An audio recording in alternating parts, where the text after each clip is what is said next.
तो hello student, आज के इस क्लास में आप सभी का स्वागत है।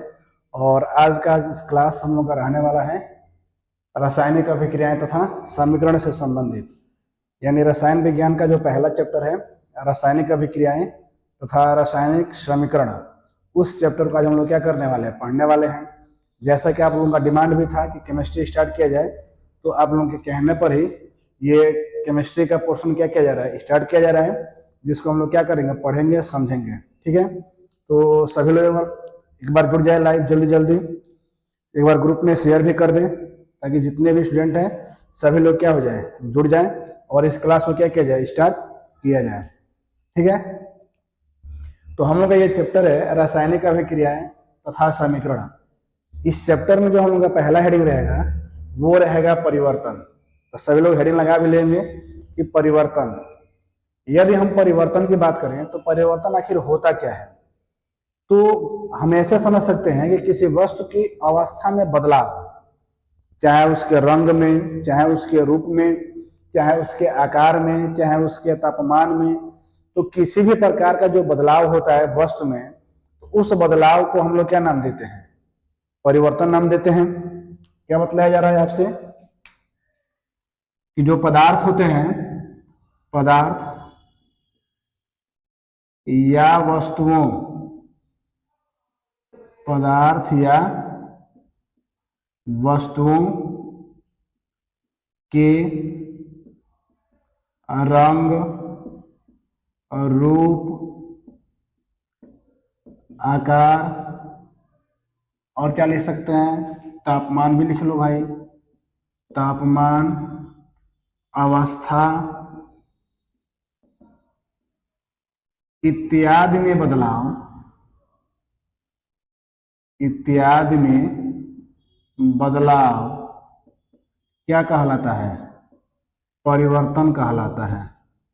इत्यादि में बदलाव क्या कहलाता है, परिवर्तन कहलाता है, परिवर्तन कहलाता है। ठीक है, यानी कोई भी वस्तु है, उस वस्तु की अवस्था में हम लोग क्या करें, बदलाव देखें या बदलाव कर दें, तो बदलाव के बाद से जो चीजें हमको देखने को मिलती हैं वह उस वस्तु में परिवर्तन देखने को मिलता है।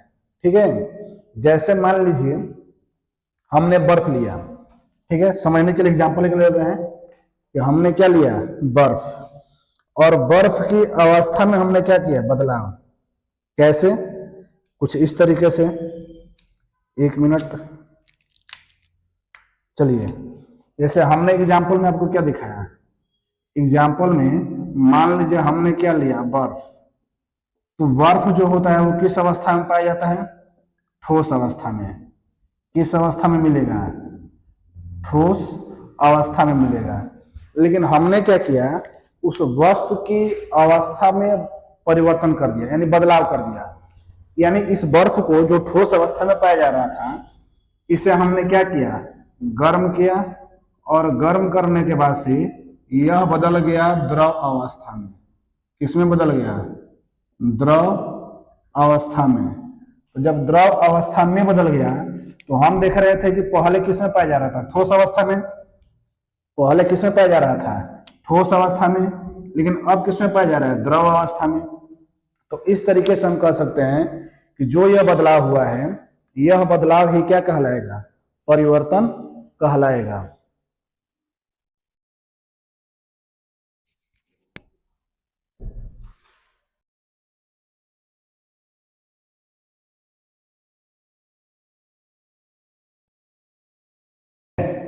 तो क्या बतलाया गया परिवर्तन में, कि किसी भी वस्तु की अवस्था में जो बदलाव होता है वह बदलाव किसके नाम से जाना जाता है, परिवर्तन के नाम से जाना जाता है।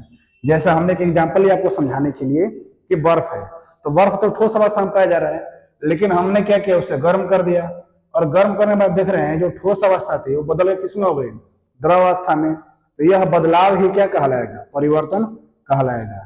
ठीक है, समझ रहे हैं। चलिए अब आगे देखते हैं, यदि हम बात करें परिवर्तन के प्रकार की, किसकी बात करें, परिवर्तन के प्रकार की, तो अगला हेडिंग हो जाएगा परिवर्तन के प्रकार। परिवर्तन के प्रकार। तो परिवर्तन के प्रकार में हम लोग देखें तो दो तरीके से इसको हम लोग समझते हैं। एक होता है हमारा भौतिक परिवर्तन। पहला क्या होता है? भौतिक परिवर्तन यानी फिजिकल चेंजेस, भौतिक परिवर्तन। और दूसरा जो होता है वो होता है रासायनिक परिवर्तन। रासायनिक परिवर्तन, ठीक है। तो दो तरीके से, एक हमारा क्या बतलाया जा रहा है? भौतिक परिवर्तन, और एक बतलाया जा रहा है हमारा कौन सा? रासायनिक, केमिकल चेंजेज, ठीक है। और दूसरा जो बतलाया जा रहा है वो बतलाया जा रहा है फिजिकल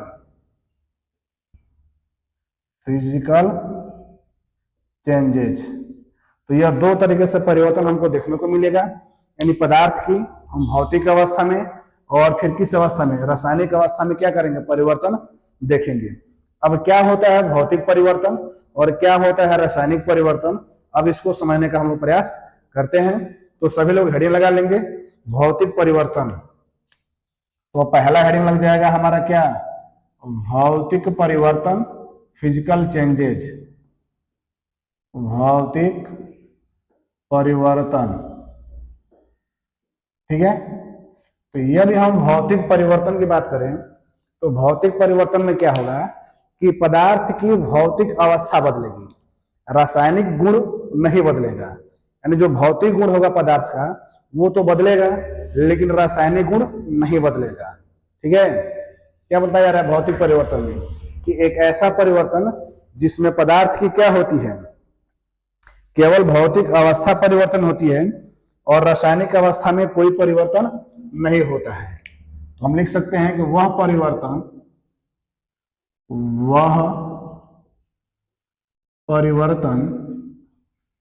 जिसमें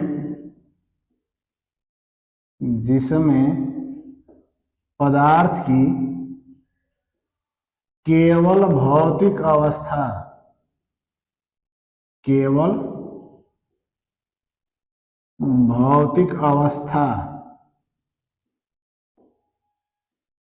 में परिवर्तन होता है,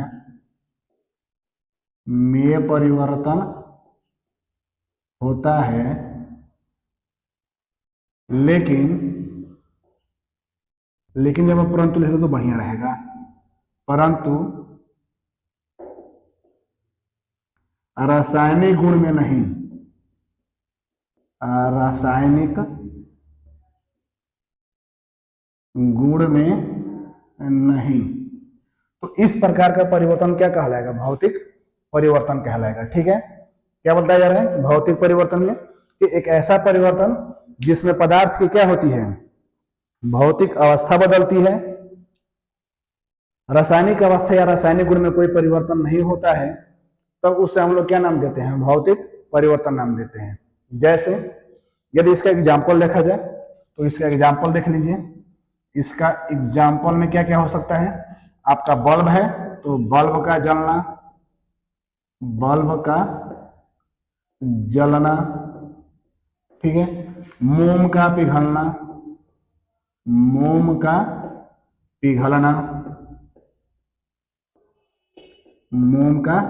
पिघलना, या बर्फ भी ले सकते हैं, बर्फ का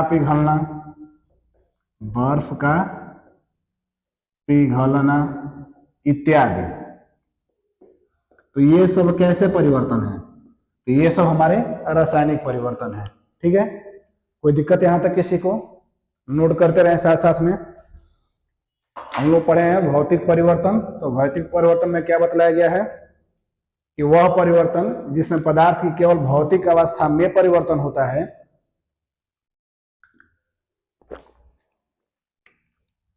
परंतु रासायनिक गुण में नहीं, तो उस परिवर्तन को हम लोग क्या नाम देते हैं? भौतिक परिवर्तन नाम देते हैं।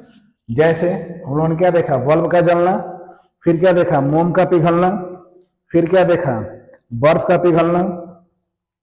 फिर एक और एग्जाम्पल ले सकते हैं, जैसे जल का वाष्प बदलना, जो मक्खन होता है उसका पिघलना। तो बहुत सारे ऐसे परिवर्तन है जिसका एग्जाम्पल हम भौतिक परिवर्तन में दे सकते हैं। कोई दिक्कत यहां तक किसी को? एक बहुत बढ़िया एग्जाम्पल आप अपने लिए समझ सकते हैं कि जैसे मान लीजिए कि हम लोग जब किसी फंक्शन में जाते हैं तो आप देखते हैं बहुत लोग डेंटिंग पेंटिंग करके जाते हैं, ठीक है, आप समझ रहे होंगे, एकदम पूरा कायाकल्प हो जाता है चेहरे का, व्यक्ति वही रहता है, बस थोड़ा सा डेंटिंग पेंटिंग कर लेता है तो थोड़ा सा सुंदर दिखने लगता है या सुंदर लगने लगता है। लेकिन जैसे वो मुंह धोया, मान लो जब मुंह धो लिया तो जैसे वो पहले था वैसे ही दिखेगा। ऐसा तो है नहीं कि उसकी अवस्था क्या हो जाएगी, बदल जाएगी, ऐसा तो कभी नहीं होगा। बस ये होगा कि कुछ देर के लिए वो आपको अच्छा दिखेगा, यानी उसकी भौतिक स्थिति बदलेगी, जबकि रासायनिक स्थिति क्या होगी, वही होगी, व्यक्ति वही होगा जो पहले था। ठीक है, तो ऐसे परिवर्तन को हम लोग क्या नाम ले लेंगे, भौतिक परिवर्तन नाम दे देंगे।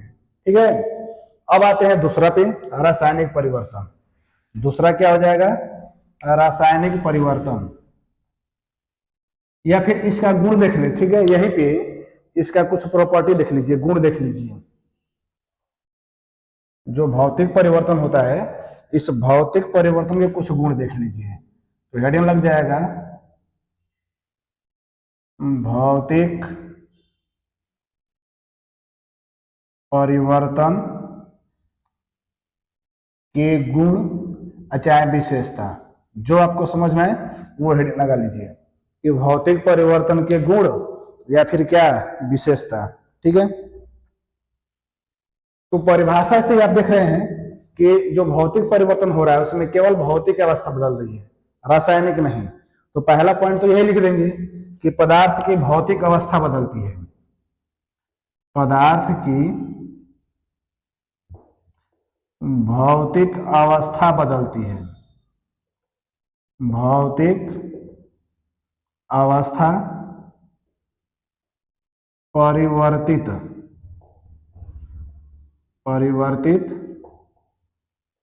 होती है, न कि रासायनिक, न कि रासायनिक।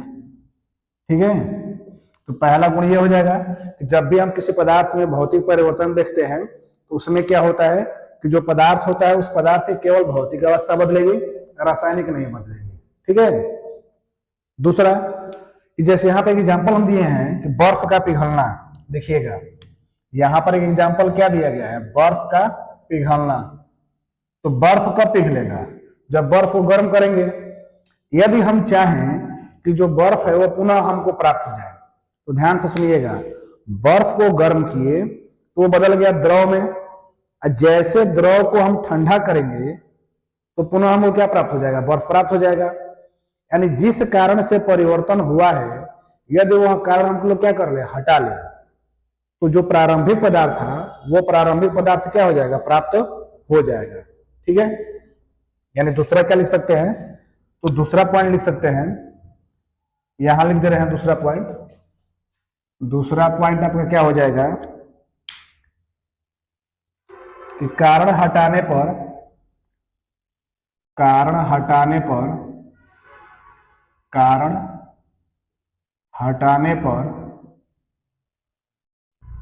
पुनः प्रारंभिक पदार्थ प्राप्त हो जाएगा,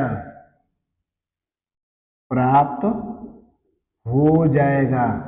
क्लियर है, यानी जिस कारण से भौतिक परिवर्तन हुआ है बस उस कारण को क्या कर दीजिए, हटा दीजिए। तो जैसे ही उस कारण को हटाएंगे तो वह पदार्थ क्या हो जाएगा, पुनः प्राप्त हो जाएगा। ठीक, जैसे एक बार एग्जांपल समझ लेते हैं कि मान लीजिए खूब बढ़िया से हम जा रहे हैं किसी फंक्शन में, शादी ब्याह में, तो खूब बढ़िया में रहे ना, पूरा लिप लिए हैं चेहरे पर खूब बढ़िया से, तो आदमी था एकदम कलुआ और उसको लिप लिया तो एकदम हो गया गोरा गोरा। और जैसे ही मुंह धोया तो कारण क्या था, जो उस पर लिप लगाया था, लेप लगाया था, उस कारण से वो गोरा हुआ था। और जैसे ही वो लेप हटाया तो फिर कैसे हो जाएगा, जैसे पहले था, यानी कलुआ था तो कलुए निकलेगा। ऐसा नहीं है कि आप पूरा क्रीम पोत लिए हैं तो आप कलुआ से गोरे हो जाएंगे, नहीं, ऐसा हो ही नहीं सकता है। यानी भौतिक कारण हटा तो पुनः वही पदार्थ प्राप्त होगा, यानी वही व्यक्ति मिलेगा जो पहले आपका था। क्लियर है? तो यदि हम कारण हटा लेंगे बाह्य कारण, तो बाह्य कारण में क्या होगा, हटाने के बाद से पुनः हमको प्रारंभिक पदार्थ प्राप्त हो जाएगा। नंबर तीसरा देख लीजिए, यह जो परिवर्तन होता है भौतिक परिवर्तन, यह अस्थायी होता है। यानी यह कैसा परिवर्तन होता है, यह अस्थायी होता है, यह अस्थायी परिवर्तन होता है, यह अस्थायी परिवर्तन होता है। ठीक है? यानी बल्ब को हम जला रहे हैं तो बल्ब को जलाने पर पूरा उजाला हो जाएगा, तो हम लोग स्विच ऑन करें तो जैसे स्विच ऑन किए हैं तो बल्ब जलने लगा है। अब ऐसा थोड़े है कि स्विच हम लोग बंद कर देंगे तभी बल्ब जलते रहेगा, नहीं ना। तो जब वही बात कहा जा रहा है कि अस्थायी अस्थायी परिवर्तन होता है, मतलब जिस कारण से परिवर्तन हुआ है यदि वो कारण हटा लेते हैं तो वस्तु हमको मिल जाएगा। यानी ऐसा नहीं है कि परमानेंट वस्तु उसी अवस्था में पाया जाएगा, ऐसा नहीं है। भौतिक परिवर्तन में ऐसा नहीं है कि जो परिवर्तन हुआ है वस्तु उसमें हमेशा उसी अवस्था में रहे, नहीं। कारण हटाइए आप प्रारंभिक पदार्थ प्राप्त कर सकते हैं। ठीक है? नंबर 4 क्या लिख सकते हैं, अब नंबर 4 में बता सकते हैं कि इसमें कोई नया पदार्थ नहीं बनता है, इसमें कोई नया पदार्थ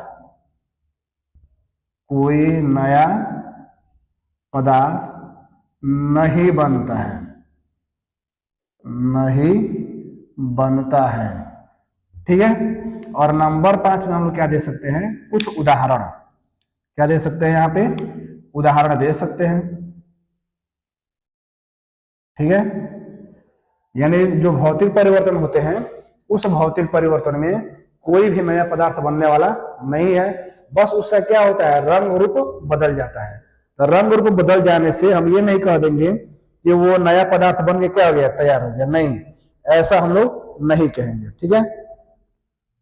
एग्जाम्पल में क्या दे सकते हैं, एग्जाम्पल में दे दीजिए नमक का घोल, नमक का घोल दे सकते हैं।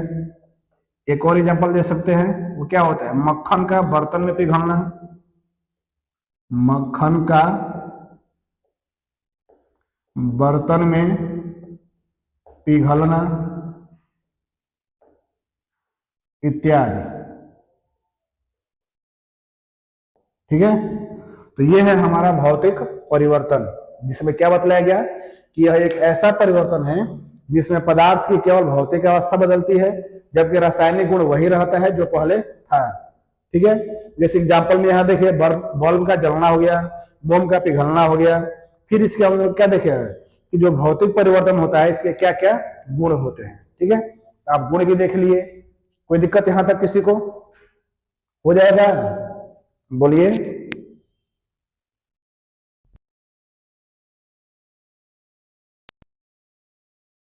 हमने क्या पढ़ा, परिवर्तन क्या होता है और फिर परिवर्तन कितने प्रकार के होते हैं।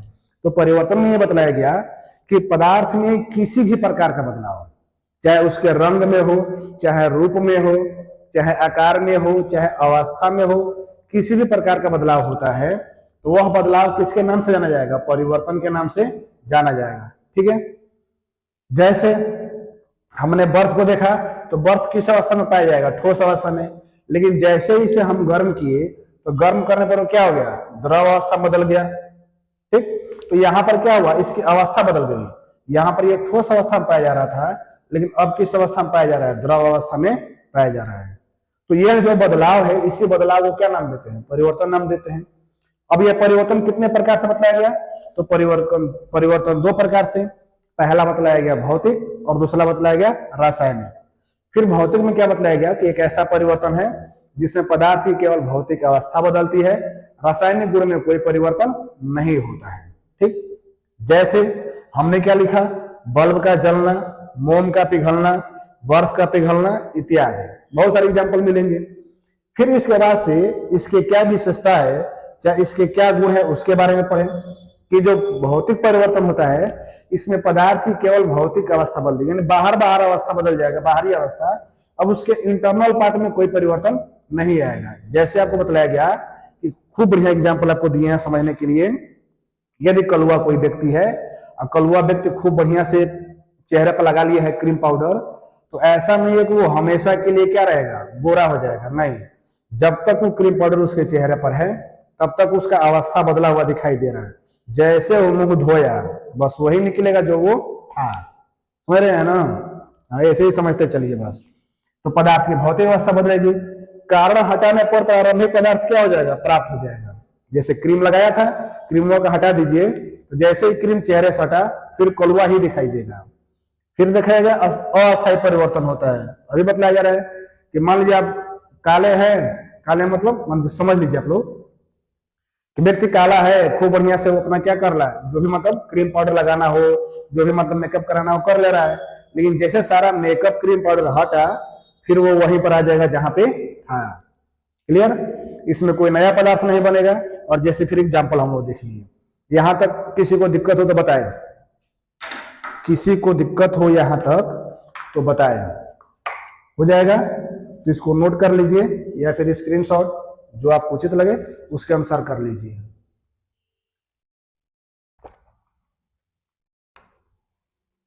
हो गया सबका। क्लास को शेयर भी करते रहेंगे। अगर आपको क्लास बढ़िया लग रहा है, चीजें समझ में आ रही हैं, तो क्लास को लाइक और शेयर। और अगर चैनल पर आप नए हैं तो क्या करना है, सब्सक्राइब। ये चीज करते चलेंगे, बार बार कहने की जरूरत ना पड़े, ये आप लोग करते रहिए, ठीक है। तो यहां तक हो गया भौतिक परिवर्तन। अब हम लोग किस पर आते हैं, रासायनिक परिवर्तन पे। क्या पढ़ेंगे हम लोग, रासायनिक परिवर्तन। तो इसको हम मिटा रहे हैं और आप लोग हेडिंग लगा लीजिए रासायनिक परिवर्तन, ठीक है। सभी लोग हेडिंग लगा लेंगे, रासायनिक परिवर्तन, केमिकल चेंजेज। तो क्या हेडिंग रहेगा, रासायनिक परिवर्तन। ये हो जाएगा दूसरा ना है हमारा, ये रासायनिक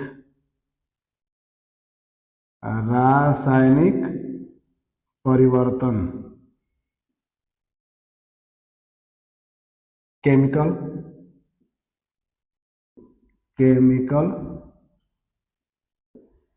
चेंजेज, ठीक है। अब क्या होता है रासायनिक परिवर्तन, तो जो हम पढ़े हैं यहाँ पर ना भौतिक परिवर्तन, ठीक इसका रिवर्स कर लीजिए।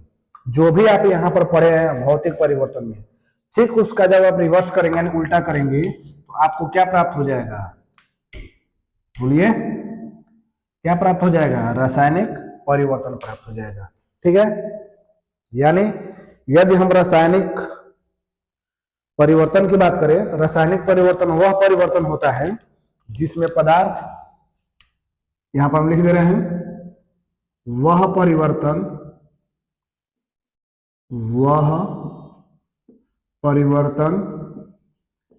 जिसमें पदार्थ के रासायनिक गुण,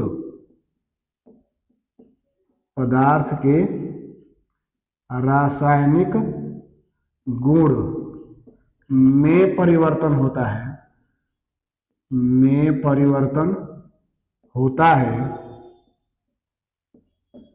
भौतिक गुण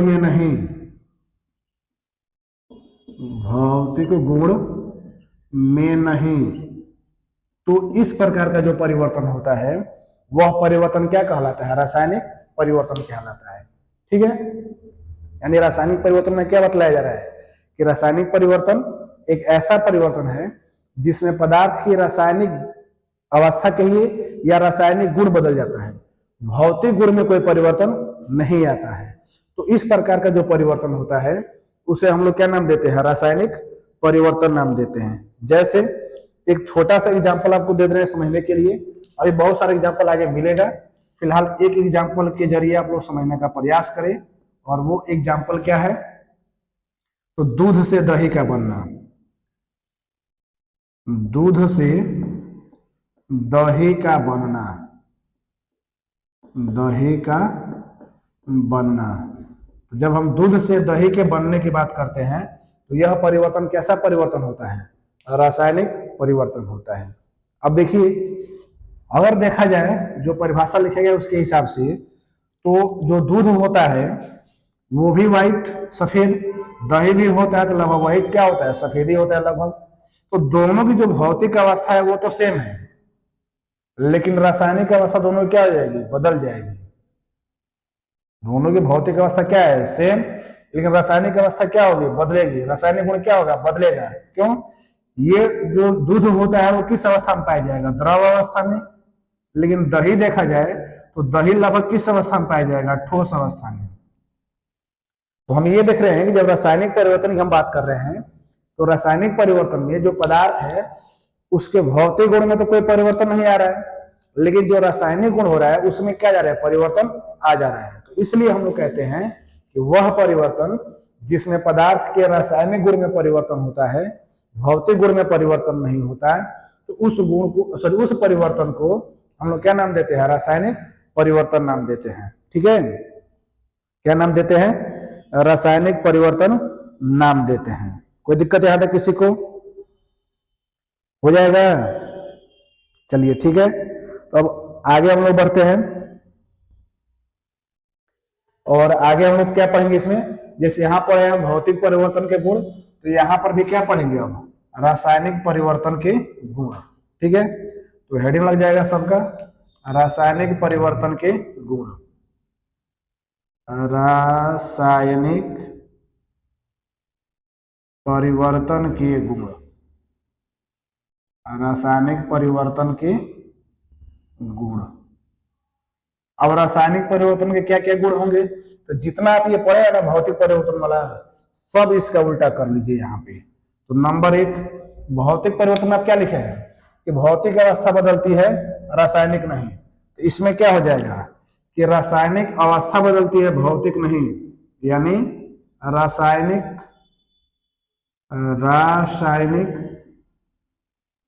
गुण में परिवर्तन होता है, रासायनिक गुण में परिवर्तन होता है, न कि भौतिक गुण में। ठीक है,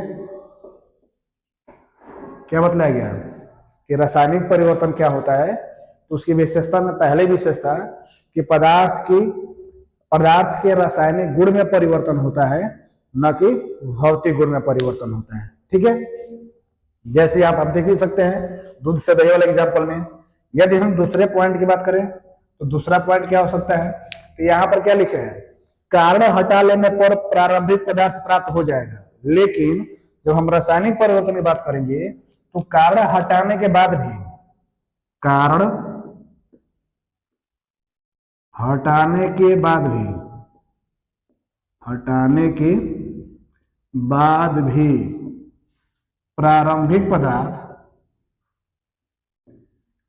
प्रारंभिक पदार्थ प्राप्त नहीं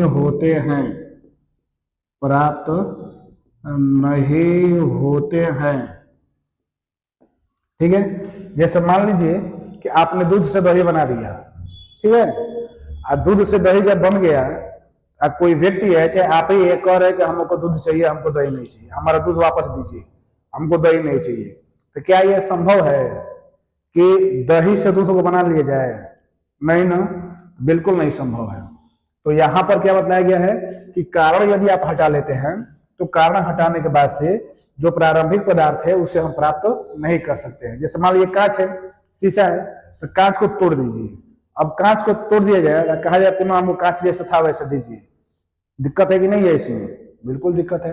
कागज है, आप कागज को जला दीजिए, तो कागज को जलाने के बाद से कहा जाए कि नहीं कागज जैसे था वैसे बना दिया जाए, संभव है? नहीं है। तो ऐसे जो परिवर्तन होते हैं, जो रासायनिक परिवर्तन होते हैं, उसमें पदार्थ जब अवस्था बदलती है तो जिस कारण से पदार्थ की अवस्था बदलेगी, यदि आप उस कारण को हटा लेते हैं तो उस कारण के हटाने के बाद से आप प्रारंभिक पदार्थ यानी जो पहले वाला पदार्थ था उसे प्राप्त नहीं कर सकते हैं। ठीक है, कोई दिक्कत? देख लीजिए यहां तक, यानी प्रारंभिक पदार्थ हम लोग प्राप्त नहीं कर सकते हैं। अब यहां पर क्या लिखेगा तीसरा भौतिक में, यह अस्थायी परिवर्तन होता है, तो उसमें क्या हो जाएगा आप लोग खुद सोच के बतलाइए, खुद सोचिए और बतलाइए क्या होगा।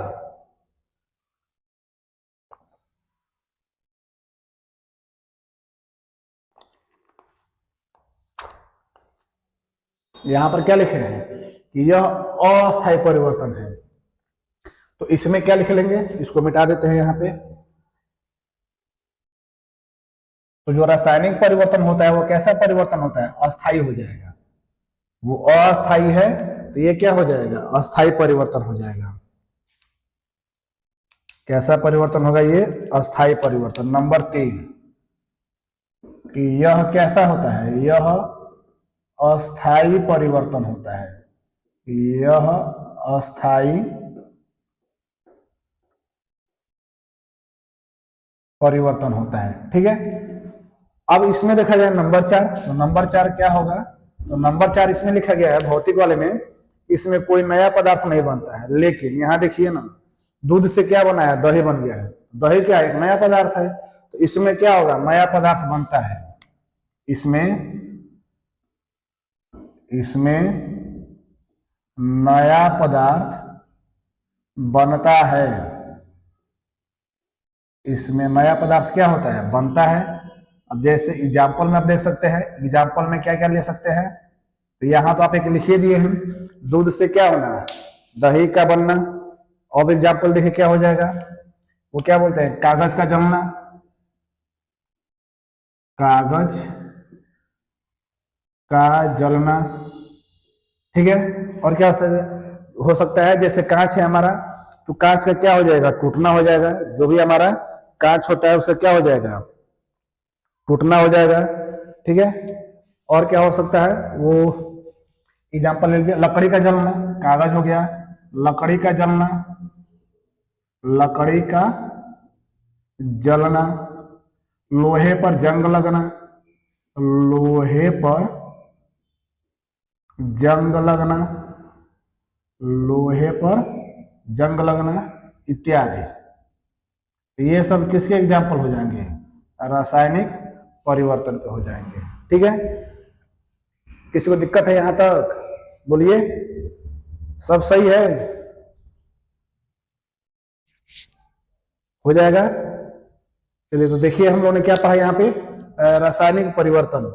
रासायनिक परिवर्तन में क्या बतलाया गया कि वह परिवर्तन जिसमें पदार्थ के रासायनिक अवस्था या रासायनिक गुण में परिवर्तन होता है, भौतिक अवस्था या गुण में नहीं होता है, तो उसे हम लोग क्या नाम देते हैं, रासायनिक परिवर्तन नाम देते हैं। जैसे दूध से दही का बनना कैसा परिवर्तन है, रासायनिक परिवर्तन है। फिर हमने रासायनिक परिवर्तन के गुण देखे कि रासायनिक परिवर्तन के गुण क्या होते हैं, तो इस वाले में बताया गया है कि इस पदार्थ के रासायनिक गुण बदल जाते हैं, न कि भौतिक गुण। दूसरा हम लोगों ने क्या देखा कि कारण हटा लेने के बाद भी जो प्रारंभिक पदार्थ है, यानी जो जिस पदार्थ में परिवर्तन हम लोग कर रहे थे, वो पदार्थ हम लोग प्राप्त नहीं कर सकते हैं। तीसरा बतलाया गया कि यह कैसा परिवर्तन होता है, अस्थायी परिवर्तन होता है। चौथा बतलाया गया कि यदि हम, चौथा क्या बतलाया गया कि इसमें कोई नया पदार्थ नहीं बनता है। ठीक है, चौथे में क्या बतलाया गया, इसमें सॉरी नया पदार्थ बनता है, इसमें नया पदार्थ क्या होता है, बनता है। जैसे एग्जाम्पल आप यहाँ पे देख सकते हैं। किसी को दिक्कत, यहां तक किसी को दिक्कत हो तो बताएं, कमेंट करें।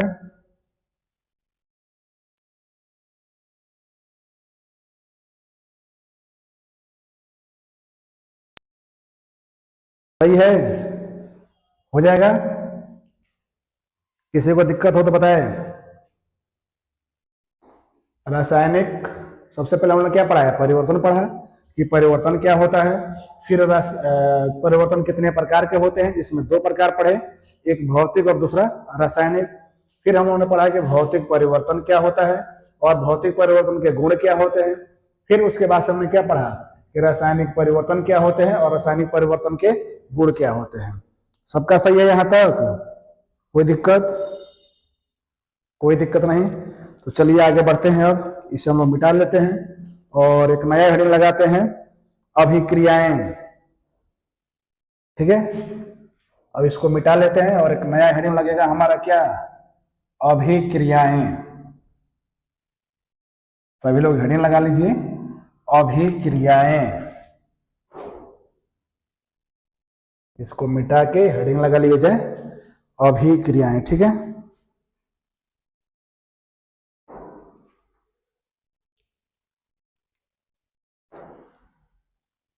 तो हेडिंग हो जाएगा अभिक्रियाएं।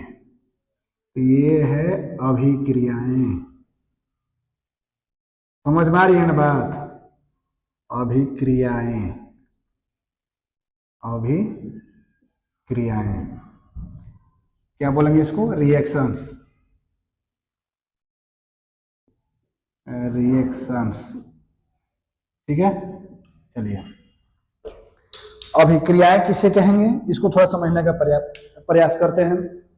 यदि हम अभिक्रियाओं की बात करें तो कुछ ऐसी क्रियाएं जिसमें पदार्थ के संगठन, संरचना और गुण, क्या बताया जा रहा है कि कुछ ऐसी क्रियाएं होती हैं जिसमें पदार्थ के संगठन यानी बनावट, उसकी जो संरचना होती है उस संरचना और जो गुण होता है उस गुण में क्या होते हैं? बदलाव होते हैं।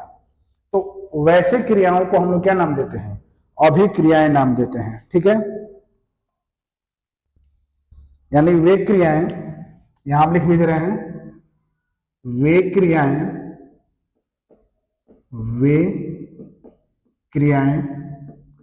जिनमें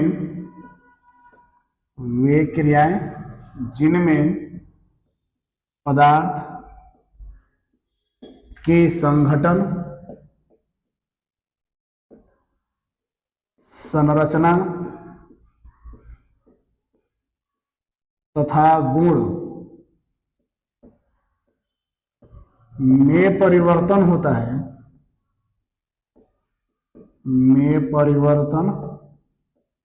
होता है, तो उन्हें अभिक्रियाएं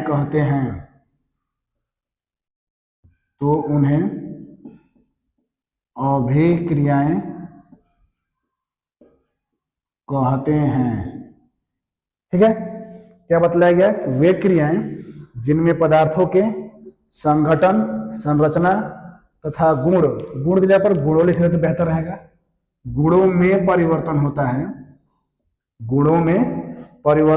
है, तो उन्हें हम लोग क्या नाम देते हैं? अभिक्रियाएं नाम देते हैं। ठीक है, यानी कोई भी पदार्थ होता है, यदि उस पदार्थ में किसी भी तरीके से क्या होता है? उसके संगठन में या उसके संरचना में या उसके गुण में परिवर्तन होता है, तो उसे हम लोग क्या नाम देते हैं?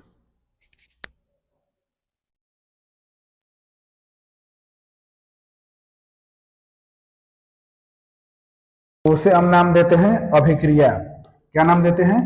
अभिक्रिया नाम देते हैं। और ये जो अभिक्रियाएं होती हैं, हेडिंग लगा ले, अभिक्रिया के प्रकार, अभिक्रिया के प्रकार। तो यदि हम अभिक्रिया के प्रकार की बात करें तो अभिक्रिया के दो प्रकार होते हैं मुख्य रूप से। पहला होता है नाभिकीय अभिक्रिया। पहला क्या होता है?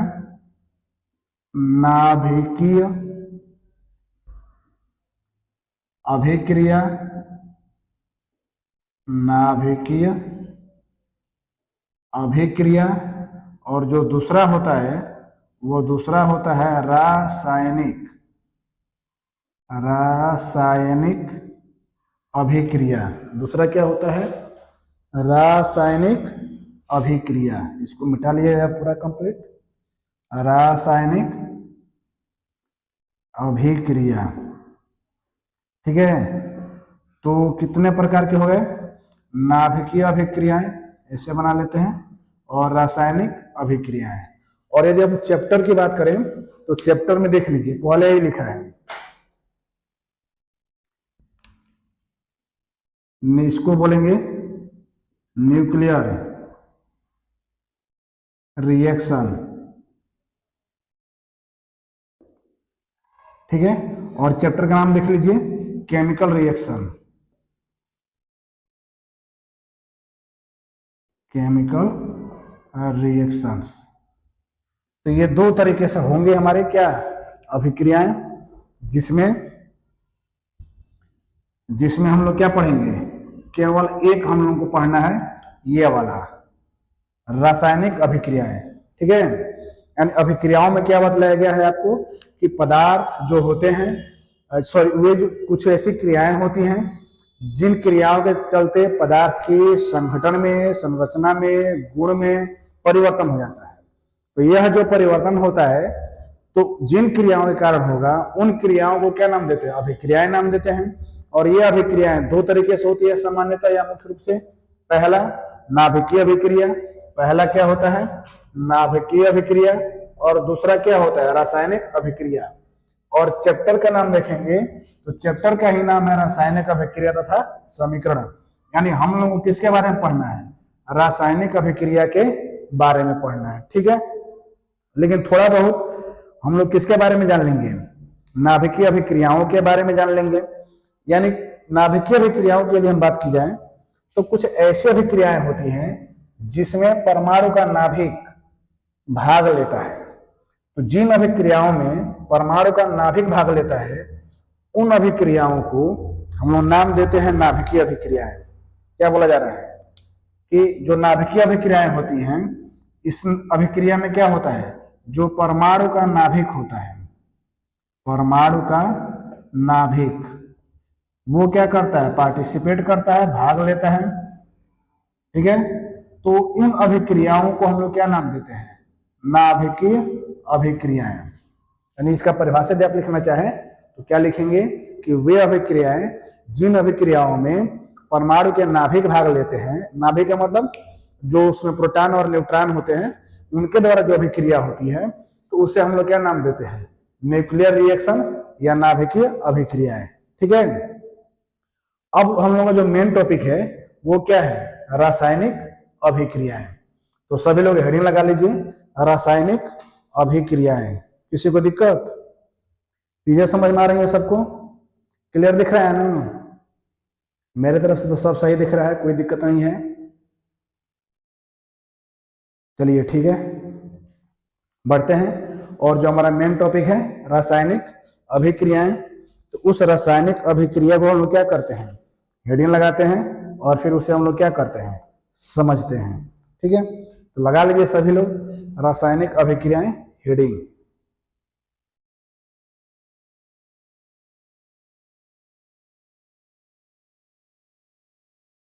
ठीक है, तो कहां से लिखे? मिटा दे इसको, लिख लिया है ना? तो इसको हम यहां से लिख रहे हैं, यहां हेडिंग लगा दे रहे हैं। यहाँ पे रासायनिक अभिक्रियाएं, रासायनिक अभिक्रियाएं, रासायनिक अभिक्रियाएं, ठीक है। अब यहाँ पर इंग्लिश हमने लिख रहे हैं, यहाँ पे लिखे, यहाँ से आप चेक कर लीजिएगा। अब इसको मिटा दे रहे हैं, ठीक है, इस वाले को मिटा दे रहे हैं। यदि हम रासायनिक अभिक्रिया की बात करें तो वह अभिक्रिया जिसमें नए गुण धर्म वाले पदार्थों का क्या होता है? निर्माण होता है। यानी इसमें क्या लिख लेंगे कि वे अभिक्रियाएं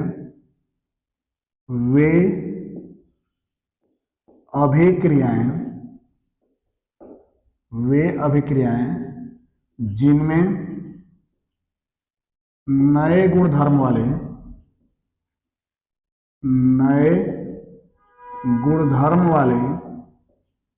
पदार्थों का निर्माण होता है, पदार्थों का निर्माण होता है, तो उन्हें हम लोग क्या नाम देते हैं? रासायनिक अभिक्रियाएं नाम देते हैं, ठीक है। क्या बताया जा रहा है कि कुछ ऐसी अभिक्रियाएं होंगी जिसमें क्या होगा? नए गुण धर्म वाले जब पदार्थों का निर्माण होगा तो उससे हम लोग क्या नाम देंगे? रासायनिक अभिक्रिया नाम देंगे। या फिर हम एक एग्जाम्पल और लिख सकते, एग्जाम्पल कह रहे हैं, परिभाषा एक और लिख सकते हैं, अथवा करके कि रसायनों से संबंधित, अथवा करके एग्जाम्पल लिख सकते, परिभाषा लिख सकते हैं कि रसायनों से संबंधित